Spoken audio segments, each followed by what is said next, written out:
नमस्कार दोस्तों, आज बात करेंगे तुगलक वंश, सैयद वंश और लोधी वंश। तुगलक वंश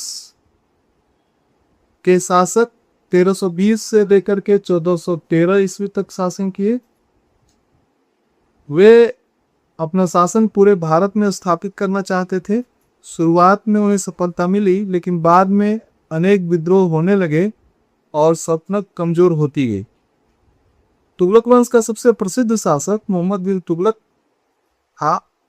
वह बुद्धिमान और उत्कृष्ट विचारों वाला शासक था और उसकी कई योजनाएं असफल रही।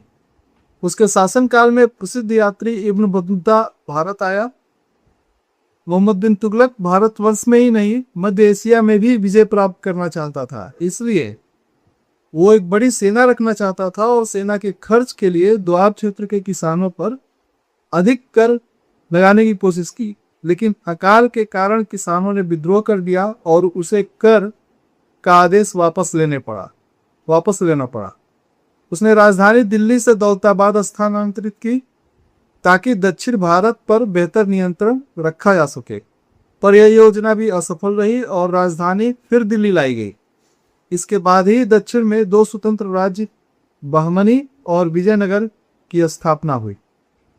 उसने तांबे और पीतल के सांकेतिक सिक्के भी चलाए, जो कि उसमें बहुत ही क्रांतिकारी कदम था, लेकिन नकली सिक्कों के कारण यह योजना भी विफल हुई। उसके बाद फिरोज शाह तुगलक, जो उसका चचेरा भाई था, गद्दी पर बैठा। उसने सरदारों और उलेमाओं को संतुष्ट रखा तथा जनता की भलाई के लिए नहरें, नगर, स्कूल और अस्पताल बनवाए। उसने प्रशासन की कुछ नीतियों को परंपरावादी उलेमाओं द्वारा प्रभावित होने दिया।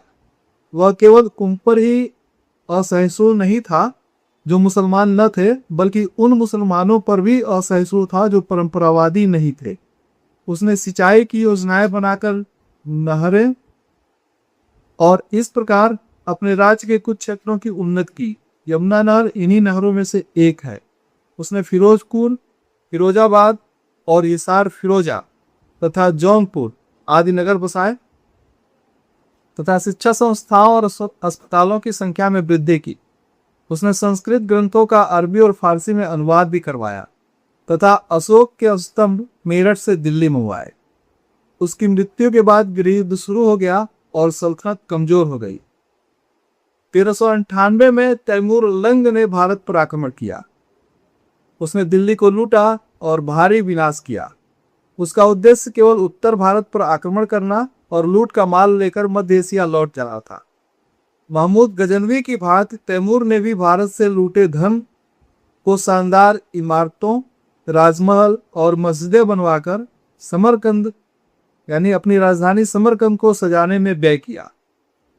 इसके बाद तुगलक वंश समाप्त हो गया और सैयद वंश की स्थापना हुई, लेकिन यह वंश अधिक समय तक राज नहीं कर सका। इसके बाद लोधी शासक आए, जिन्होंने 1451 से 1526 ईस्वी तक शासन किया। लोधी वंश की स्थापना बहलोल लोधी ने की। उसके बाद सिकंदर लोधी ने आगरा को राजधानी बनाया और प्रशासन तथा अर्थव्यवस्था को मजबूत करने का प्रयास किया। जनता की भलाई के उसने अनेक कार्य किए। उसने वस्तुओं के मूल्य घटाकर और मूल्यों का नियंत्रण कर अपने राज्य की आर्थिक दशा को सुधारने का प्रयत्न किया। अंत में विद्रोही अफगान सरदारों की सहायता से बाबर ने 1526 ईस्वी में पानीपत की पहली लड़ाई में इब्राहिम लोदी को हराकर लोधी वंश का अंत कर दिया और भारत में मुगल साम्राज्य की स्थापना की। यह थी कुछ महत्वपूर्ण बातें जो कक्षा 7 की एनसीईआरटी में दी गई। धन्यवाद।